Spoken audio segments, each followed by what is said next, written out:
This is the Palin Update on SarahNet Radio. I'm Kevin Scholla. When you are raised in an environment that was so positive, and for me that was, growing up there in Wasilla, being so involved in sports for Wasilla. Faith and sports. The two sometimes seem inseparable. Yet often when athletes express their faith, they're ridiculed. Sarah Palin, of course, a devout Christian who excelled in athletics and also covered sports for some time. Today, we look at faith and sports with a man who takes both very seriously, but also has a tremendous sense of humor. Pat McCaskey, co-owner of the Chicago Bears, is here. We get Sarah Palin's thoughts on Time Magazine's selection of Person of the Year, plus our latest edition of Steel Resolve just ahead. In for Sarah Steelman this week, our friend Martha Zoller, who was endorsed by Governor Palin during her 2012 run for Congress. First, we welcome in one of the co-owners of the Monsters of the Midway, the Chicago Bears, the son of Virginia McCaskey and the grandson of George Halas. Pat McCaskey, welcome, sir, to the Palin Update on SarahNet Radio. It's great to be with you. Such a special pleasure to speak to you, not only because of your strong faith, which we will get into, but also because I am a lifelong Bears fan, and it is wonderful. It is wonderful to talk to one of Papa Bear Halas's grandchildren. Where'd you grow up? New York City suburbs. Wow. Yeah, so let's just say we were in the vast minority, but it was during that heyday there. The Giants and the Bears were both great at the time, so... You were doing Bears missionary work there. Absolutely. And, a couple of playoff meetings there, too, in 85 yeah. and again, I guess, in 90. So, definitely that rivalry was fresh in our minds. And, I had one partner in crime there, but otherwise we were all Giants and Jets. But, sir, sports and faith, you have addressed this topic to many groups and organizations. You even wrote a book titled Sports and Faith, Stories of the Devoted and the Devout. How do sports and faith intertwine? Well, first of all, to go back to the Bears and Giants, in 1981, I was interested in Susan Mara. And her father, Wel Mara, wanted Walter Payton as compensation. So the deal fell through. I bet it did. But to answer your question perhaps better, if the Apostles had played football, they would have been a great team. Peter would have been the quarterback, and Andrew was Peter's brother. They would have been used to playing catch in the yard. Andrew could have been a receiver. James, the son of Zebedee, and his brother John were known as the Sons of Thunder. They would have been the running backs. We don't know much about Philip, Bartholomew, James, the son of Alphaeus, Thaddeus, and Simon the Cananean. So they would have been the linemen. Doubting Thomas would always be encouraging his teammates to play harder. Let's put him at middle linebacker. If Mike Singletary had been an apostle, the other apostles wouldn't have slept in the Garden of Gethsemane. Matthew, the tax collector, was used to dealing with money. Let's put him at end like George Halas. Matthias, who replaced Judas, would have been the kicker. Paul would have been the writer like me. He wrote a lot of letters, even though the Corinthians were the only ones who ever wrote back. Right. What about the Christian athlete today, Pat? We see criticism, or they become a polarizing figure for their faith. We've seen it big time, obviously, with Tim Tebow, but also Jeremy Lin recently in the NBA, and it's nothing new. Kurt Warner was mocked by some for his public praise of Christ. Why does this happen, and how does that make you feel as a Christ follower? Well, in the case of Tim Tebow, I think that he's a great leader who should be playing linebacker. And he's simply in the wrong position. That's why he's so polarizing. He doesn't have a good touch on his passes. And what about folks outside of football, though, that it's clearly the Christianity angle that they're going after? They think, it shouldn't be in sports or, recognized. Yet we see after every NFL game, players from both teams praying together on the field. Some people don't like the looks of that. Is that something that Christians need to stand up to and say, look, this is what we believe? Well, the Bears and other National Football League teams as well as teams in other sports, have Mass and chapel service before every game, home and away. And we try to get the Pope because we think our games are important. That's right, they are. We offer $100 and 2 tickets. No, not biting yet? Well, Chuck Simpson said he probably doesn't know who to bring. Well, listen, Glanville used to leave the tickets for Elvis, right? So, you know, why not? This is a little different. But when the Bears are in the Super Bowl, Cardinal George will say Mass for us, and he'll talk with the Pope. And if the Pope can make it, then they'll celebrate. That would be something else. That talk about an all-star game, right? That would be wonderful. Now, we mentioned your grandfather. George Halas was known as a tough guy, a man's man. We've heard all the great stories of gamesmanship over the years as well, but he was a man of faith, too. Yes, he was. What do you remember about him from that standpoint? When the Bears had offices at 55 East Jackson in Chicago, the building was across the street, kitty corner from Old St. Mary's Church on Wabash in Van Buren. And my grandfather was in the habit of going to confession and Mass there. And after visiting there, he would go back to his desk, and that's where he said his penance. And he was a man of faith and a man of prayer. I remember in 1977, the television movie Jesus of Nazareth was aired. And I drove him to my parents' home in suburban Des Plaines. And after dinner, I suggested we watch the final installment of Jesus of Nazareth. And after the program was over, he said to me, "Thank you for having us watch that." He didn't talk about his faith much, but he lived it very well. You've been a part of the Chicago Bears your whole life and professionally a Bear for decades. Who are some of the great men of faith that have come through Halas Hall and have stepped on Soldier Field, past and current? I know we hear about Lovie Smith's faith often and how he doesn't use expletives. I think Tillman had a great line this season, paraphrasing at halftime. He said, you know, Lovie cursed us out without cursing us out, that only Lovie could do.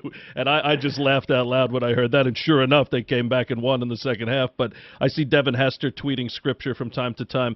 Who stands out to you over the years? Over the years, the most remarkable player to me was Bill Wade.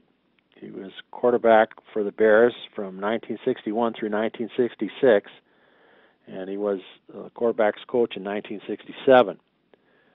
Before he went into the shower after 2-a-day training camp practices, he taught me how to play quarterback. And in 1962, he had a tract entitled Quarterback for Christ published. And I still have that on my desk at Halas Hall. And he says that Christ, C-H-R-I-S-T, well, the C stands for confidence. And he quotes Romans 8:31, "If God be for us, who can be against us?" And H stands for humility, Luke 14:11, "He that humbleth himself shall be exalted." R is respect. We must have a respect of laws, doing what is right. A healthy respect of others is vital to a fruitful Christian life. I is for intelligence. As a quarterback, one must learn and know a great many things. To be good, useful Christians, we should be as intelligent as possible. S is for sincerity. You must be sincere before people will believe with you. T is for truth. Unto thine own self be true. Don't lie to yourself. Don't try to fool yourself by fooling others. That's powerful. Yes, it is. How can praying and having a personal relationship with Jesus benefit an athlete on the field? I would think they'd feel less pressure and be more relaxed if they put their lives and the game in the proper context and recognize God is way above statistics and wins and losses on the priority list. That's a very good part of it. And another part of it is that God doesn't grade on a curve, and that we're required to do our best in whatever God has given us to do.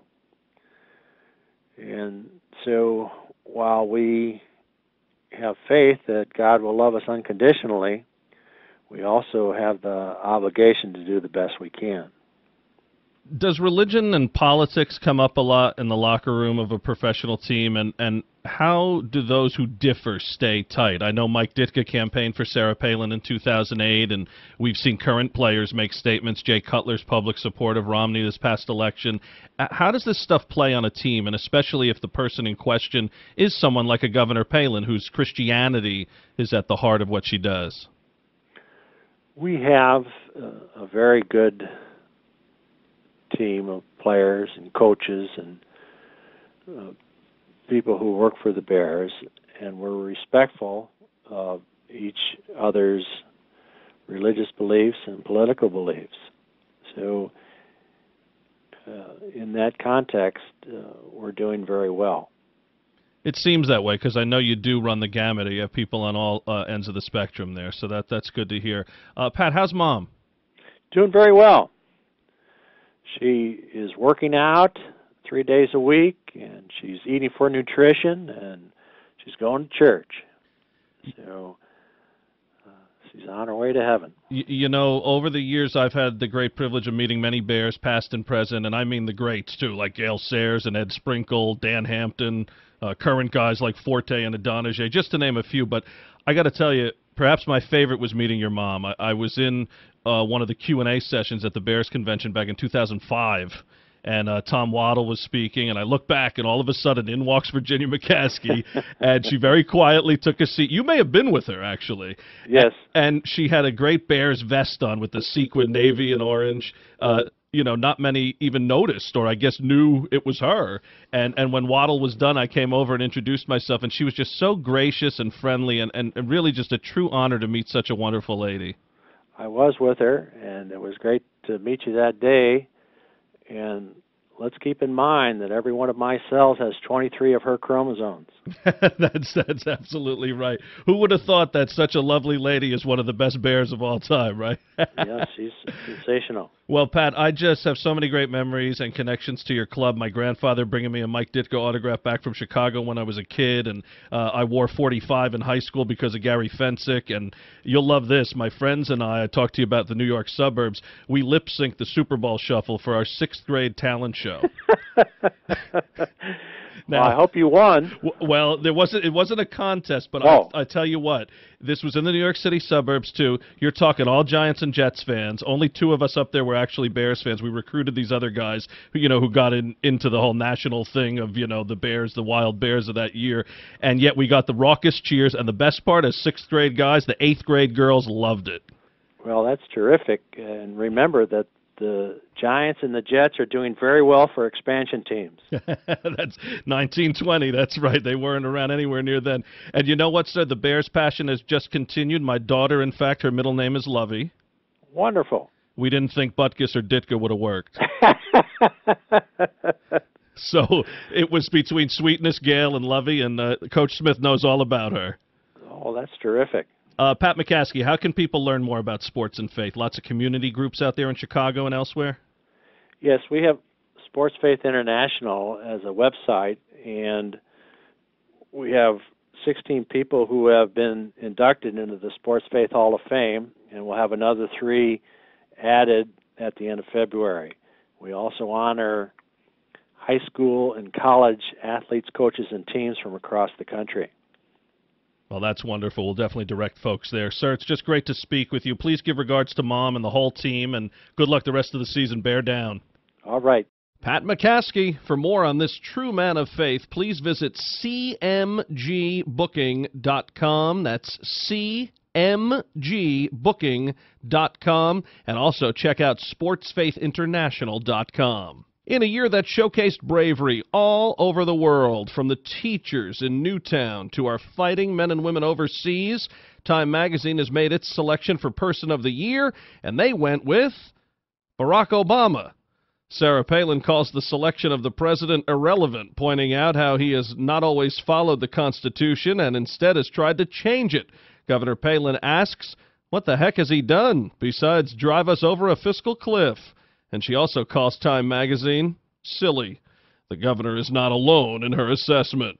Now our weekly commentary, Steel Resolve. In this week for Sarah Stillman, here's Martha Zoller. Thanks, Kevin. President Barack Obama showed us again on Friday that he and his administration are out of touch with America when he issued an executive order to end the pay freeze on federal employees, from Joe Biden to the members of the House to top-level executive branch employees. In April, they'll get a 0.5% pay raise. I know it doesn't sound like much, but it's an increase all the same at a time when we don't have the money. If the feds were a company, they'd be bankrupt. And since we're all continuing to spend the one-time stimulus money year after year and playing a shell game by respending savings from Iraq and Afghanistan and calling them cuts, this balance sheet would never make it in the real world. According to disclosure forms, Joe Biden made about $225,000 last year. With the pay increase, he'll now make $232,000. Members of Congress from the House and the Senate also will receive a little bump in their annual salary, about $900 a year. It's not the size of the increase, but the fact in an era where we haven't passed a budget in 3.5 years, almost 4 years, and we're approaching the fiscal cliff, that the president would have the gall to sign into law a pay increase, even though it's not going to take effect until after the CR expires at the end of March.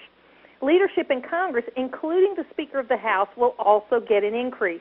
You need to call your congressman and your senator and tell them to pass legislation to rescind this pay increase, or at least have them give it to charity and make a point about it. It's important that we stand up on this issue. The president's thinking we won't notice because it's holiday time, and he's trying to say it's only $500 million, only $500 million. But over a 10-year period, and you know how the federal government likes 10-year periods, it'll be about $11 billion.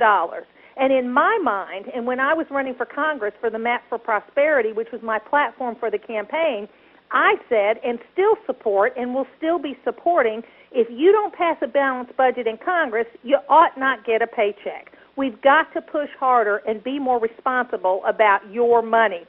According to a congressional aide, they have said that this is going to be something that's going to be a problem in the next session. Let's make it a problem. Let's stay on our fiscally conservative values, and let's keep working towards the values that we all stand for. For SaraNet Radio, I'm Martha Zoller. Tune in again next week for another segment of Steel Resolve right here on the Palin Update. And don't forget, the Palin Update, including Steel Resolve, is now on demand and available for download. So just head to SaraNetRadio.net, pick the show you want to hear, and you can listen anywhere, anytime. Well, that'll just about do it for this edition of the Palin Update on SaraNet Radio. Visit SaraNetRadio.net for continuing coverage of Governor Palin. I want to thank Martha Zoller and everyone here at SaraNet Radio. Thanks to Pat McCaskey, and thank you for listening today. Please be sure to join us next time for another edition of the Palin Update. I'm Kevin Scholla. Have a pleasant day, and Happy New Year!